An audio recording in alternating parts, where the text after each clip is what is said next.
I'm here with Dan Belmont. He's got the best voice in the business. I normally record people who I interview with shitty mics like this, but today I've got some proper mics. We've got the good stuff. I'm Dan Belmont, and you're watching the Geordie Wine Guide.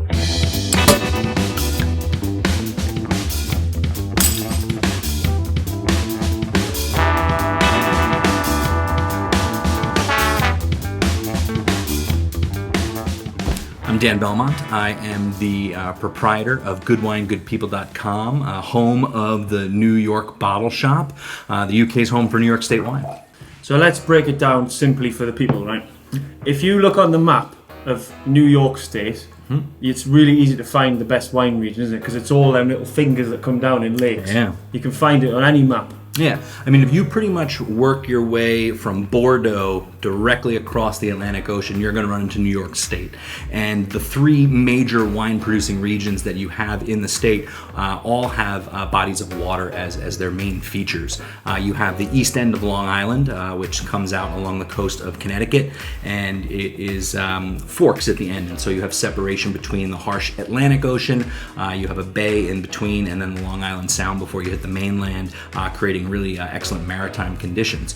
Then you go up to western New York, the part that's damn near Canada, and you're going to find 11 glacial carved lakes that really look like a giant just kind of raked its fingernails down the map.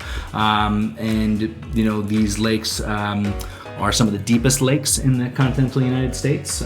Seneca Lake in the center is over 600 feet deep, so that's over 200 meters. Is that where the top rizzers are from then?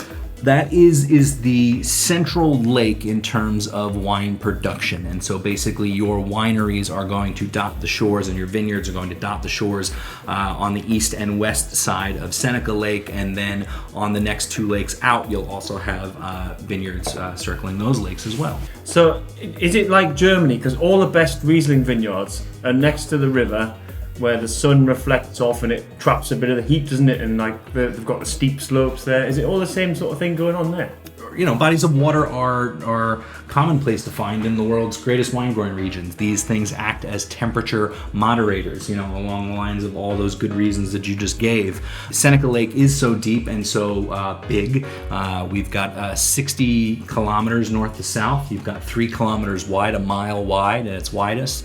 This lake never freezes over, which given how far north it is super unique. And so these vineyards that are, you know, maybe anywhere from a few hundred feet to 2 to 3 kilometers off the lake are going to be benefiting from these moderating effects.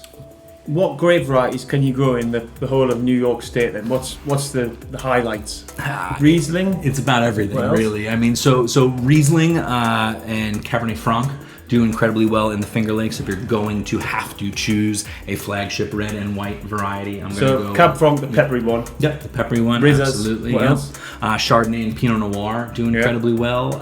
All of the Austrian varieties, Grüner Veltliner, Lemberger, proving really well. It's not a lot of plantings, but they do grow well. Not very fashionable, but... you know, you have they're tough to pronounce is really what it comes down to. You know, Blaufränkisch. You know, I'm from Long Island. I have a handicap, and it's tough. You know, Blaufränkisch for those Long Islands. Give me some Blaufränkisch from Long Island. How you doing? You know, it's tough. And then Long Island is typically known for Chardonnay, Pinot Grigio, as well as your red Bordeaux varieties. Merlot is probably my preferred standout. I hate Merlot. Everybody should drink Merlot. Merlot is friggin' delicious. No, I don't mind it. Yeah, it's great. So we can better understand the region, will you teach me some New York phrases? Forget about it. You got to do that with your hands, have you? There is a lot of talking with your hands as a New Yorker. The same that there is maybe if you're an Italian. I feel like we're treading on dangerous territory here. How about I give you directions from Manhattan, the city, out to the Long Island wineries. Go on then. How do you get there? Great. So you're in the city, you're going to get in your car, and you're going to go over the 59th Street Bridge. You're going to go through Astoria. You're going to pass City Field. Let's go Mets. Take the expressway all the way out to Riverhead. That's where the island goes into two forks. To the South Fork, you got the Hamptons, that's where all the fancy people hang out. And then to the North Fork, that's where the majority of your wineries are and your vineyards. It's quite lovely. So I get in my car. I got me 2 forks. Yep. I get a coffee. It's a great day. That's it. It's a great day. All right. Well, why don't you give me some Geordie then? How are pets? How are pets? Didn't you like Prosecco, man? Didn't you like Prosecco, man? Prosecco. So that's sparkling wine that people have, posh people like. Yeah. So you've opened a top Rizza from New York State, from Finger Lakes. Correct. I've brought one that's from Germany, Okay. from the Mosel, from a decent vineyard. So we're going to see what the differences are. We're going to see if we can taste the difference. Switcheroo. Alright. I think either of these could be German Riesling. I'm no expert on the Finger Lakes. Do you reckon both of these could be Finger Lakes? I do indeed. There's definitely a difference in that residual sugar between the Cabernet and the dry Riesling that I brought. Yeah, we know which one's yours. So now dry. so now we've figured it out at this point. But 100% this could absolutely sub in as a semi-dry Riesling from Finger Lakes. If we were doing a German Riesling tasting and you chucked that in, I don't think anyone would know. No, would they? not at all. There'd be no shot. So really, they are on par with the German ones. We knew this anyway. But I think so. I think what you really look for is top producer consistency. It is a young wine region. There is a lot of producers there, but there are some real standouts, and those are the ones that are also, able to export too. And so, really, all the best stuff is coming here to the UK, which is very exciting. And now it's very easy to buy because Dan has a shop called.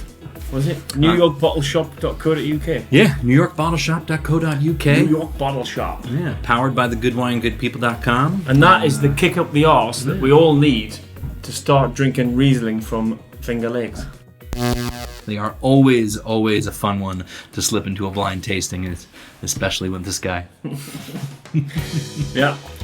So we've discovered that the wines of New York State, in particularly the Finger Lakes, are as good as some of the great Rieslings in Germany. And it's not all about Rieslings, it's all about the Cab Franc and the Chardonnay and the Pinot Noir, as Dan says. So if you haven't already tried some of the wines from New York, then do it, because you're missing out. I'm Dan Belmont, and you're watching the Geordie Wine Guide. In a world where New York State wine reigns supreme. Can you say it this fall?